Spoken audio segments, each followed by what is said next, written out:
সকল শিক্ষার্থীকে স্বাগত জানিয়ে শুরু করছি ম্যাথ ক্লাস। আজকে আমি ম্যাথ ক্লাসে নবম শ্রেণীর চ্যাপ্টার 7 পেজ নম্বর হচ্ছে 208, কোশ্চেন নম্বর 1 সুষম ও যৌগিক ঘনবস্তুর পরিমাপ এর চ্যাপ্টারের কোশ্চেন নম্বর 1 এই অঙ্কটি সহজভাবে সমাধান দেব। তাহলে দেখো নম্বর 1 লিখে দেওয়া আছে। দেখো এখানে কি দেওয়া আছে, 12 সেন্টিমিটার লম্বা কোণাকৃতির একটি গাজরের বোটার দিকে ভূমির ব্যাস 2.5 সেন্টিমিটার, গাজরটির আয়তন কত? দেখো গাজর কোণাকৃতি কোণকের চিত্র প্রথমে অঙ্কন করি। দেখো এখানে যদি আমরা সিম্বল দেই, অর্থাৎ এ বি সি, এখানে যদি ডি দেই, এটা দিলাম, এখানে ডি কোণটি হচ্ছে 90 ডিগ্রি। দেখো এখানে এসি এবং এবি সমান, এটা হেলানো বাহু এসি এবং এবি, এটাকে এল দ্বারা প্রকাশ করা হয়। এডি হচ্ছে উচ্চতা, উচ্চতাকে এইচ দ্বারা প্রকাশ করা যায়। এখানে বি থেকে সি পর্যন্ত দূরত্ব হচ্ছে, অর্থাৎ এখানে আমরা 2r লিখি, বি থেকে সি পর্যন্ত এর দূরত্ব।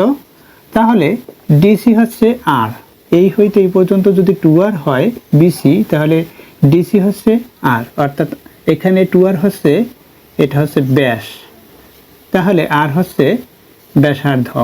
এখন এখানে এল, এল হচ্ছে হেলানো বাহু, এডি হচ্ছে এইচ, অর্থাৎ এটা হচ্ছে উচ্চতা, উচ্চতা, এ হচ্ছে শীর্ষবিন্দু, শীর্ষ বা শীর্ষবিন্দু।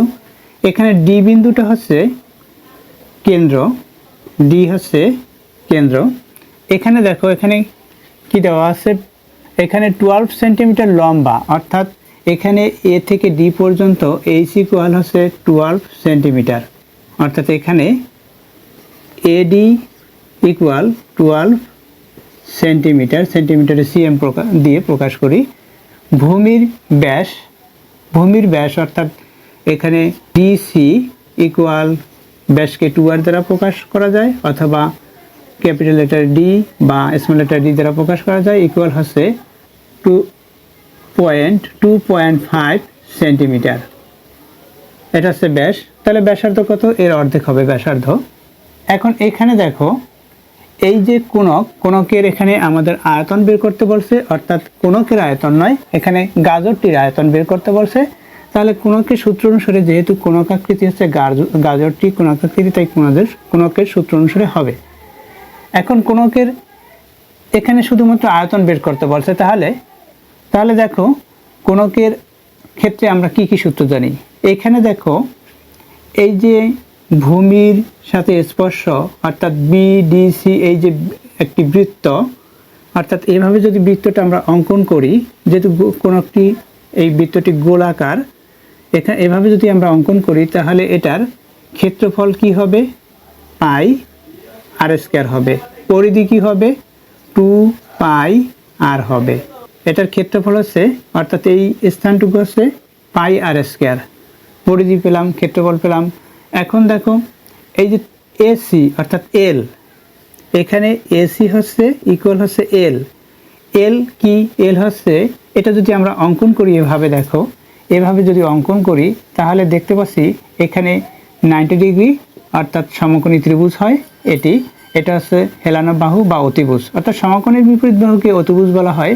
সুতরাং এই এল স্কয়ার ইকুয়াল আমরা লিখতে পারি, এটা হচ্ছে যেহেতু লম্ব এইচ, এইচ স্কয়ার প্লাস ভূমি, এখানে ভূমি হচ্ছে আর, অর্থাৎ আর স্কয়ার। এখানে এই হইতে এই পর্যন্ত ডিসি, অর্থাৎ এখানে যদি আমরা এ ডি সি ধরি, তাহলে পিথাগোরাসের উপপাদ্য অনুসারে অতিভুজ স্কয়ার ইকুয়াল লম্ব স্কয়ার প্লাস ভূমি স্কয়ার, এই সূত্রটি আসে। তাহলে দেখো এই যে হেলানো বাহুর দৈর্ঘ্য কি হবে? অতএব আমরা যদি এখানে এই যে বর্গ আছে, বর্গের বিপরীত বর্গমূল, উভয় পক্ষে যদি বর্গমূল করি, তাহলে এল ইকুয়াল রুট ওভার বা square root H square plus R square, এটা হয়, অর্থাৎ এল ইকুয়াল এটা। তাহলে দেখো এখানে এল ইকুয়াল পেয়েছি এটা। কোণকের বক্রতলের ক্ষেত্রফল কি হবে? এই যে বক্রতল, এগুলোর ক্ষেত্রফল কি হবে? তাহলে সূত্র হচ্ছে কোণকের বক্রতলের ক্ষেত্রফল, আমি সংক্ষিপ্ত লিখি, কোণকের বক্রতলের ক্ষেত্রফল পাই আর এবং এল। যেহেতু ক্ষেত্রফল বলা হয়েছে, সুতরাং এর একক হচ্ছে বর্গ একক, বর্গ একক হবে। তাহলে এল কি, এল ইকুয়াল এইমাত্র পেয়েছি, লিখি পাই আর, এল ইকুয়াল হচ্ছে এখানে দেখো এই এল এর মান বের করেছি এটা, অর্থাৎ এখানে রুট ওভার, আমরা এখানে ব্র্যাকেট দিয়েও লিখতে পারি এইচ স্কোয়ার প্লাস আর স্কোয়ার, এটা বর্গ একক। তাহলে আমরা কোণকের বক্রতলের ক্ষেত্রফলের সূত্র এটা পেলাম। দেখো এখন কোণকের নম্বর 2 লিখি। কোণকের এখানে সমগ্র তলের ক্ষেত্রফল, বক্রতলের ক্ষেত্রফল প্লাস ভূমির ক্ষেত্রফল, অর্থাৎ বক্রতলের ক্ষেত্রফল কি, ভূমির ক্ষেত্রফল লিখি পাই আর স্কোয়ার প্লাস বক্রতলের ক্ষেত্রফল হচ্ছে পাই আর এল, এটা হচ্ছে বক্রতলের ক্ষেত্রফল, এত বর্গ একক। এখন এখান থেকে যদি আমরা কমন নেই পাই এবং আর, তখন সেটা সেভাবে লিখতে পারি। নম্বর 3 কোণকের আয়তন কি 1/3 পাই আর স্কোয়ার এইচ, এখানে ঘন একক হবে, ঘন একক।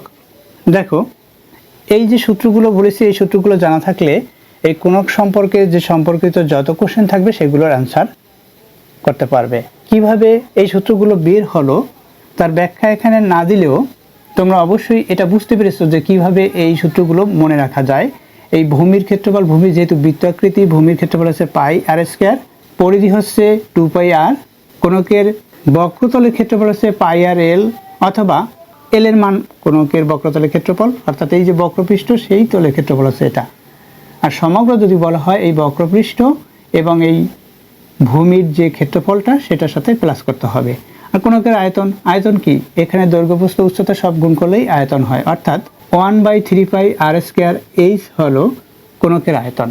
তাহলে আমরা এখানে যা যা দেওয়া আছে প্রথমে লিখব। দেওয়া আছে কি, কোণাকৃতির গাজরের দৈর্ঘ্য, লিখি দৈর্ঘ্যকে আমরা এইচ দ্বারা প্রকাশ করি, এইচ ইকুয়াল 12 সেন্টিমিটার, সেন্টিমিটারে সিএম লিখি।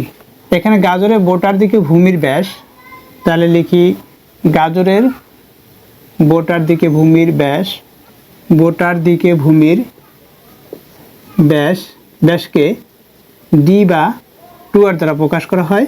আমরা এখানে 2r লিখব, 2r ইকুয়াল 2.5 সেন্টিমিটার, অতএব আর ইকুয়াল, অর্থাৎ 2 দ্বারা ভাগ করেছি, 2 দ্বারা ভাগ করলে কি হবে, তারপরে দেখিয়ে দিই 2.5/2 বা 2 দ্বারা ভাগ করে 2 এর মধ্যে এই যে 2 এর মধ্যে 1 বার যাবে, 1 লিখি 0.5, অর্থাৎ এখানে 50 মনে করে 2 দিয়ে ভাগ করি 25, অর্থাৎ 1.25 সেন্টিমিটার।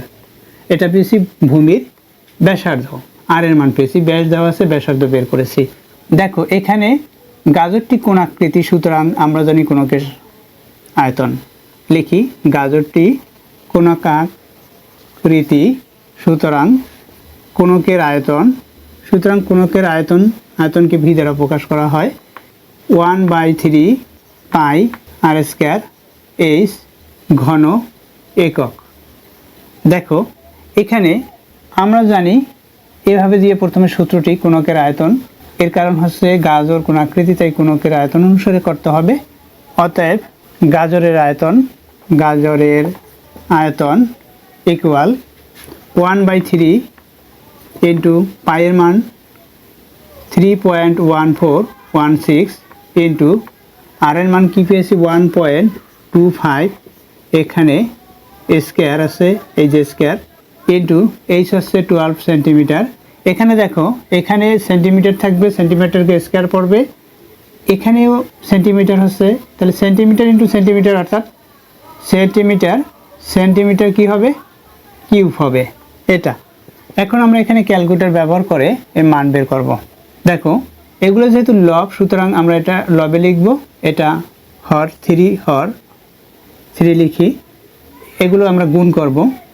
আমরা ক্যালকুলেটর ব্যবহার করে পাই, ক্যালকুলেটর ব্যবহার করি 1.25, এখানে স্কোয়ার আছে, ইন্টু এখানে 12 ইন্টু 3.1416, আমরা কত পেলাম এখানে 58.905, এখানে একক আছে সেন্টিমিটার কিউব। এখন আমরা এটাকে 3 দ্বারা ভাগ করব, ভাগ 3 ইকুয়াল দেই 19.635 cm কিউব। এটা হচ্ছে অ্যান্সার। দেখো এখানে আয়তন বের করতে বলছে, আমরা আয়তন বের করেছি, এটা হচ্ছে আয়তন। দেখো এখানে এই চিত্রটি অঙ্কন করে, চিত্রটিতে শুধুমাত্র উচ্চতা h=12, এখানে সিডি ইকুয়াল আর, এখানে ইকুয়াল কত সেটা আমরা লিখে দেব। অর্থাৎ এখানে বিসি হচ্ছে 2.5, সিডি হচ্ছে 1.25, এখানে আমরা 1.25 লিখে দেব এভাবে। এখানে এই যেগুলোর মান দেওয়া থাকবে সেগুলোর মান আমরা বসিয়ে এখানে লিখব, তারপর চিত্র হতে পাই আমরা জানি সূত্রটি লিখে, অথবা এভাবে গাজর যেহেতু গাজরটি কোণাকৃতি সুতরাং কোণকের আয়তন অনুসারে আমরা লিখব, লেখার পরে মানগুলো বসিয়ে আমরা ক্যালকুলেটর ব্যবহার করে করতে পারি। আশা করি বুঝতে পেরেছো কীভাবে করতে হবে। এতক্ষণ ম্যাথ ক্লাসের সাথে থাকার জন্য সকলকে ধন্যবাদ জানিয়ে আজকের মতো বিদায় নিচ্ছি।